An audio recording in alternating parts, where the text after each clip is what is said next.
자, 오늘 은혜 받으실 하나님의 말씀 우리 잠깐 살펴보도록 하겠습니다. 오늘 은혜 받으실 하나님의 말씀은 시편 37편 우리 1절에서 6절 말씀입니다. 시편 37편 1절에서 6절을 보도록 하겠습니다. 우리 성경을 보시고 또 스크린을 보시고 같이 합독하도록 하겠습니다. 악을 행하는 자들 때문에 불평하지 말며 불의를 행하는 자들을 시기하지 말지어다. 그들은 풀과 같이 속히 배임을 당할 것이며 푸른 채소같이 세잔할 것이미로다. 야훼를 의뢰하고 선을 행하라. 땅에 머무는 동안 그의 성실을 먹을거리로 삼을지어다. 또 야훼를 기뻐하라. 그가 내 마음의 소원을 내게 이루어 주시리로다. 내 길을 야훼께 맡기라. 그를 의지하면 그가 이루시고 내 의를 빛같이 나타내시며 내 공의를 정오의 빛같이 하시리로다. 아멘. 오늘 저는 이 말씀에 의지해서 바로 야훼께 맡기라, 내 길을 야훼께 맡기라는 제목으로 은혜를 나누도록 하겠습니다. 오늘 이 시편은 다윗의 시편이라고 되어 있고요. 이 시편은 답관체 형식으로 쓰여져 있습니다. 그러니까 히브리어 알파벳 순서, 우리 22가지 알파벳 순서대로 기록되었다는 것이죠. 우리 잘 아시는 시편 119편, 유명한 시편도 답관체 시편이고, 이 시편 중에는 답관체 시편이 이렇게 많습니다. 그러니까 히브리 알파벳 순서대로 이렇게 말을 하나 떠올리고 그 내용대로 시편을 썼다는 그런 말씀입니다. 이 시편을 쓰게 된 배경은 이 다윗의 노년에 이 다윗이 통치하는 기관에 이렇게 평안이 많이 임했는데 그 중에서 이렇게 악을 행하는 사람들이 있고 불의를 행하는 사람들이 많이 있었습니다. 그 시대는 하나님을 믿는 전 온 국민이 하나님을 믿는 믿음에도 불구하고 악을 행하는 사람이 있고 불의를 행하는 사람이 있었다는 겁니다. 그런데 그 사람들 중에 대부분이 다른 사람보다 잘 살았다는 거예요. 형통하고 부유한 삶을 살았다는 것입니다. 그래서 이 악인은 잘 되고 형통한데 의인은 힘들고 고난을 당하는 이런 삶의 현실 속에서 바로 믿음의 사람들이 가져야 될 이런 의인된 삶의 자세는 무엇인가를 이 교훈하기 위해서 우리 다윗이 기록했다는 것입니다. 그러면은 바로 이 믿음의 사람들이 가져야 될 바로 이 자세가 무엇인가 우리 하나하나 살펴보도록 하겠습니다. 우리 첫 번째는 악행하는 자들 때문에 불평하지 말라는 것입니다. 우리 1절 말씀이죠. 악을 행하는 자들 때문에 불평하지 말며 불의를 행하는 자들을 시기하지 말지어다 라고 이렇게 말씀을 합니다. 이런 사람들이 잘 사는 사람들이라고 그랬죠. 믿음의 사람들의 이 참된 만족을 얻을 수 있는 삶은요, 악을 행하는 자들 때문에 불평하지 말라, 의를 행하는 자들을 시기하지 말라라고 이렇게 얘기를 하는데요. 이렇게 이야기하는 이면에는 어떤 사람들은 악인이 잘 되는 것을 부러워하는 사람들이 있었고, 그리고 나 자신도 그들과 같이 잘 살고 싶은 욕망이 있었다는 것입니다. 그러니까 전체 이 사회적 흐름이 이 하나님의 말씀과 예배의 삶을 기준으로 삼았는데 자꾸 이 불평하는 사람, 바로 이 악을 행하는 사람, 이런 불의를 행하는 사람, 악을 행하는 사람들이 많은 이면 속에 바로 이 선한 민족들이, 선한 백성들이 나도 저렇게 한번 살면은 안 될까 하는 이런 시기적인 이런 생각과 그런 마음을 가졌었다는 것이죠. 잘 살고 싶은 마음. 이 사람들은 다 욕망이 있지 않습니까? 그 이면에 이렇게 부유함을 부러워했다는 거예요. 나도 한번 부유함을 살고 싶다. 여러분들도 혹시 이런 마음을 아마 다 가지고 계실 것 같습니다. 믿음의 사람들이 잘 되는 건 하나님이 형통함이죠. 아주 잘 되는 복입니다.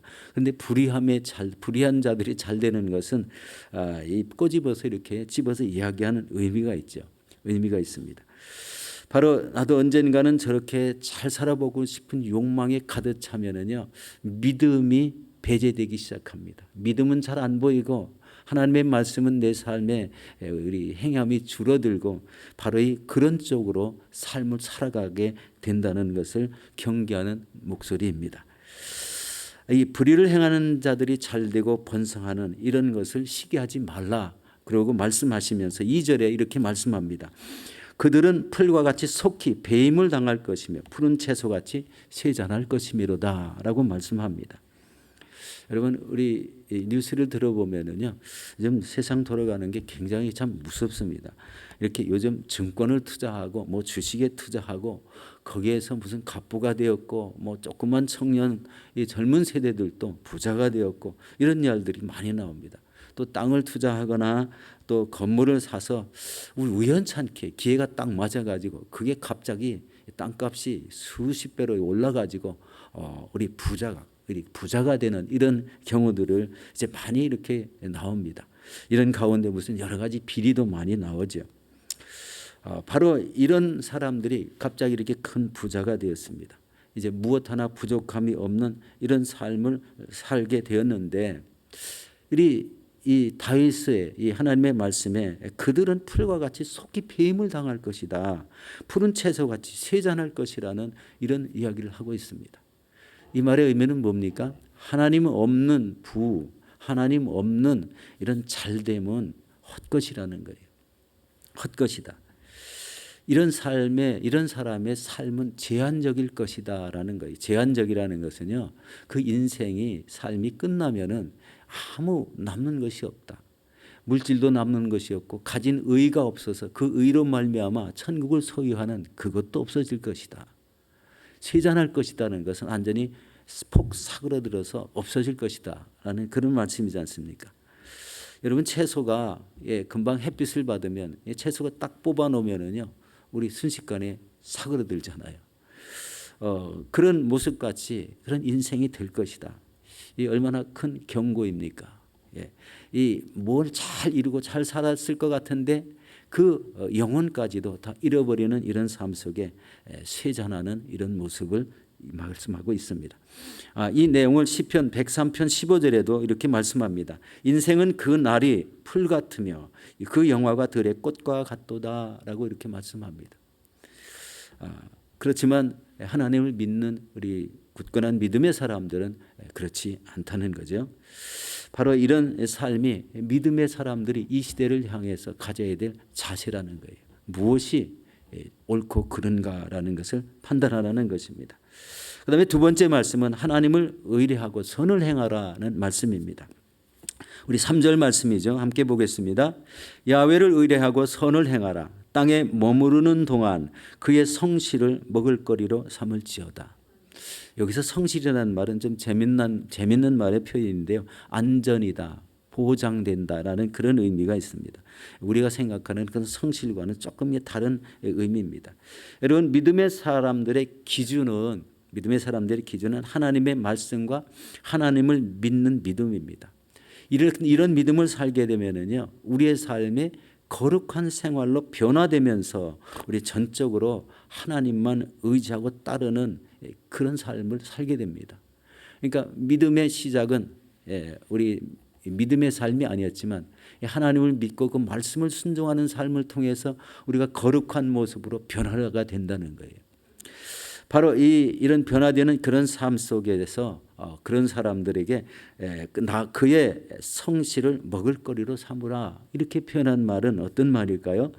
바로 하나님은 하나님을 신뢰하고 선을 행하는 자를 이 땅 위에서 하나님이 안전하게 보장해 주신다라는 말씀입니다. 성실이란 말이 바로 이런 안전하게 보장해 주시는 그런 기쁨을 누리게 해 주신다는 것입니다. 마음에 하나님으로 말미암아 기뻐하면은요, 그것같이 평안한 일이 없습니다. 만사가 다 태평해지고요. 그리고 그런 사람에게는 물질의 복도 주시고 하나님의 은혜도 주시게 됩니다. 바로 이렇게 하나님이 주는 기쁨을 누리는 삶을 살라고 우리 다윗이 이렇게 강조하는 이런 말씀입니다. 여러분 불의하고 불법이 성행하는 이런 세상에서 믿는 사람들은 바로 하나님을 의뢰하고 선을 행하는 이런 삶을 살라는 권면입니다. 바그다드라는 이런 나라에 우리 중동 왕국이 있었는데요. 아주 옛날에 어린 왕자가 이 강에서 놀다가 이 급류에 휩쓸려 가지고 그만 실종이 돼 버렸습니다. 이 왕의 아들이 실종이 됐으니까 온 군대를 총동원해 가지고 그 강줄기를 따라서 이렇게 막 수색을 하게 됩니다. 찾았는데 아무리 강물 하류까지 찾아보아도 찾지를 못했습니다. 이게 하루 이틀 찾은 게 아니라 여러 날을 찾아서도 못 찾았기 때문에 왕은 그만 급류에 휩쓸려서 이 아이가 죽었나 보다라고 큰 그런 실망을 하게 되었습니다. 그런데 뜻밖에도 여러 주간이 이렇게 지난 후에 왕자가 어느 깊은 이런 강의 바위 위에서 이렇게 산채로 발견을 하게 되었습니다. 왕은 참 놀랍게 이 살아난 왕자에게 내가 어떻게 해서 이렇게 살아게 됐느냐라고 이렇게 묻게 되었습니다. 그때 왕자가 이렇게 말합니다. 그 상황을 자세히 말하는데요. 강위에서 이 급류에 막 휩쓸려 떠내려 가는데 한참 떠내려 가다 보니까 우리 큰 이런 강이 나오는데 강 가운데 이런 큰 이렇게 바위가 불쑥 솟아 있어 가지고 그 바위를 기어 올라서 간신히 살았다는 겁니다. 그런데 강 중앙이기 때문에 빠져나올 수가 없고 묻을 자는 세고 그래서 바위 위에 이렇게 지내게 됐는데 갑자기 까만 이런 가죽 부대에 이 무엇이 둥둥둥 이렇게 아침에 떠 내려오고 그것을 건져봤더니 그 안에 빵이 들어 있었다라는 거예요. 재미있죠? 그런데 그게 아침에만 온 게 아니라 아침 저녁에도 그 까만 가죽백이 이렇게 떠내려오는데 그것을 건져보니까 또 빵이 드러난 거예요. 그래서 아침 저녁으로 그 빵을 건져 먹고 살았다고 이렇게 얘기하는데요. 그 빵 겉면에는 그러니까 그 가죽 부대 겉면에는요 이런 기록이 있었다고 합니다. 그 이야기가 바로 이 모하메드 하산이라는 이름이 이렇게 딱 이렇게 적혀 있는 그런 가죽 부대에 있답니다. 매든 가죽 부대마다 모하메드 하산이라는 이런 가죽 부대였어요. 그런데 실제적으로 이제 왕이 이 사람을 찾아보라 그래서 찾아보니까요. 그 사람이 실제적으로 강 위 상류편에서 살고 있더라는 거예요. 그래서 왕이 하도 신기해 가지고 그 가죽 부대에 담긴 빵 때문에 자기 아들이 살았기 때문에 어떻게 해서 이렇게 빵을 떠내보내게 됐냐고 이렇게 물었더니 바로 이렇게 말씀을 했다고 합니다. 우리나라 속담에 선을 행하라 빵을 물 위에 던지라 그리하면 그대에게 어느 날 반드시 보상이 되리라 하는 말이 있지 않습니까? 라고 말하면서 저는 그 속담이 사실인지 한번 시험해 보기로 했습니다. 마침 시험할 때 그런 왕의 아들이 그런 이 빵을 먹고 구원을 받은 그런 것 때문에 이 사람에게는 큰 보상을 줬다고 합니다. 우리 전도서 11장 1절에 그렇게 말하죠. 너는 내 식물을 물 위에 던지라. 그리하면 도로 찾으리라. 여러 날 후에 도로 찾으리라라는 이런 말씀을 주고 있습니다. 여러분 우리가 하나님을 의지하는 삶을 살면 하나님께서는 우리의 마음의 소원을 이렇게 이루어 주십니다. 우리 4절에 이렇게 말씀하죠. 또 야훼를 기뻐하라. 그가 내 마음의 소원을 내게 이루어 주시리라. 오늘 이 말씀에 보면요. 1절의 말씀의 답변을 2절에 주고 있고 3절의 말씀의 답변을 4절에 주고 있고 그렇게 말씀이 진행되는 것을 봅니다. 우리 세 번째는 내 길을 야훼께 맡기라는 것입니다. 5절 6절을 보도록 하겠습니다. 너의 길을 야훼께 맡기라. 저를 의지하면 저가 이루시고 내 의를 빛같이 하시리로다. 이런 말씀이죠. 참 귀한 말씀인데 내 길, 바로 우리의 인생의 모든 삶의 여정을 내 길이라고 표현했습니다. 어릴 때 태어나서부터 우리 죽어서 하나님 나라에 갈 때까지의 이 삶의 모든 여정을 내 길이라고 표현했습니다. 그런데 여기서 맡기라는 거예요. 맡긴다는 의미는요, 굴러가다라는 그런 의미가 있습니다. 자기의 어려운 고통을 지고 가는 이런 많은 백성들을 위로하기 위해서 지었다는 것이 바로 이 말씀인데요.